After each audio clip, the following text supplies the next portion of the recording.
राधे राधे, जय माता दी। दोस्तों, आप सभी को शारदीय नवरात्रि की ढेर सारी शुभकामनाएं। और दोस्तों, जैसे कि आज देखिए सभी ने अपने नवरात्रि की पूजा कर ली होंगी।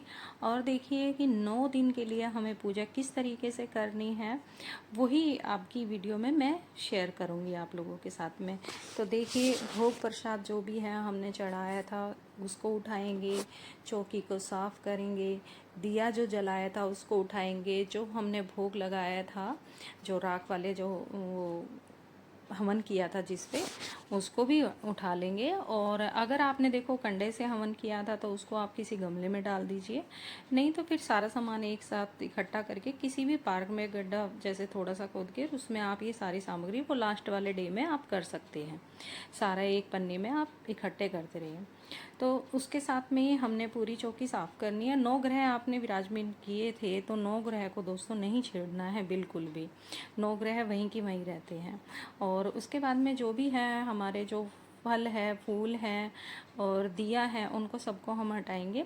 उनको साफ करके फिर अगले दिन की जैसे सुबह मॉर्निंग की हम पूजा की तैयारी करेंगे। तो उसके साथ में हमने क्या करना है, सबसे पहले जैसे कि सबको जल के छींटे लगा के स्नान भी कराना है और तिलक लगाना है 9 देवियों को। और गणेश जी की, जैसे कि मैंने आपको पहले भी बताया, मैंने स्थापना नहीं की है क्योंकि मैं मंदिर में ही ये पूजा कर रही हूँ। तो साथ में ही गणेश जी की पहले पूजा करके फिर मैं माता रानी की अपना पूजा करती हूँ।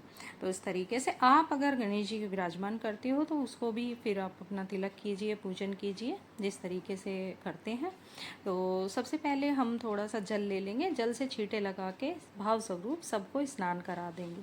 तो इस तरीके से हमने स्नान करा देना है। और साथ में ही दोस्तों हमने फिर क्या करना है, दिया प्रज्वलित करना है। तो देसी घी का हमने दिया जलाना है। और ये सुबह शाम की हमारी पूजा है दोस्तों। हमने दोनों टाइम अपना पूजा करनी है। भोग प्रसाद जो भी नैवेद्य जो भी आप चढ़ाते हैं वो चढ़ाना है।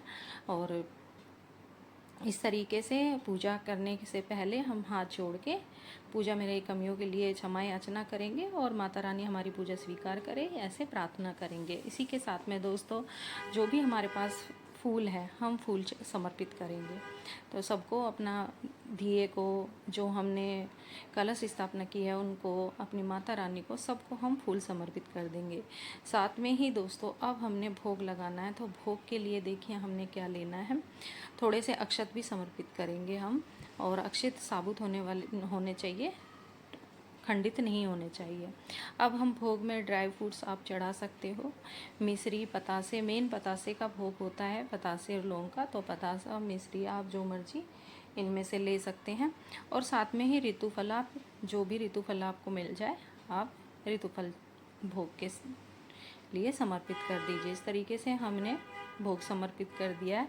अब जैसे कि हम दोस्तों, जैसे कि हवन का मेन होता है हमारे 9 दिन माता रानी के, उसी में हमें भोग समर्पित करना होता है। साथ में हमें दुर्गा सप्तशती जो पढ़ते हैं अपना दुर्गा सप्तशती भी पढ़ सकते हैं।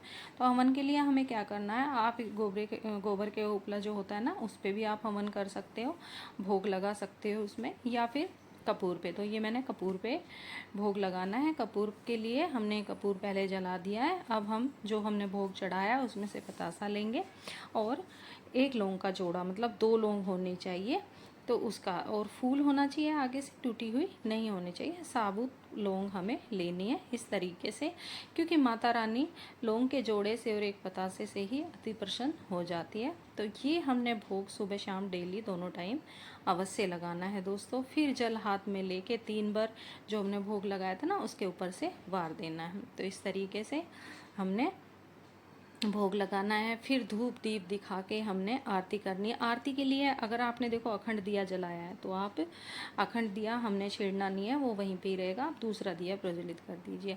लेकिन मैंने जैसे अखंड दिया नहीं जलाया तो जो साथ में हमने पूजा के लिए दिया लिया था ना उसी से ही हम पहले गणेश जी की आरती करेंगे और फिर अपनी माता रानी की आरती करेंगे। तो इस तरीके से हमें 9 दिन की पूजा ये करनी है।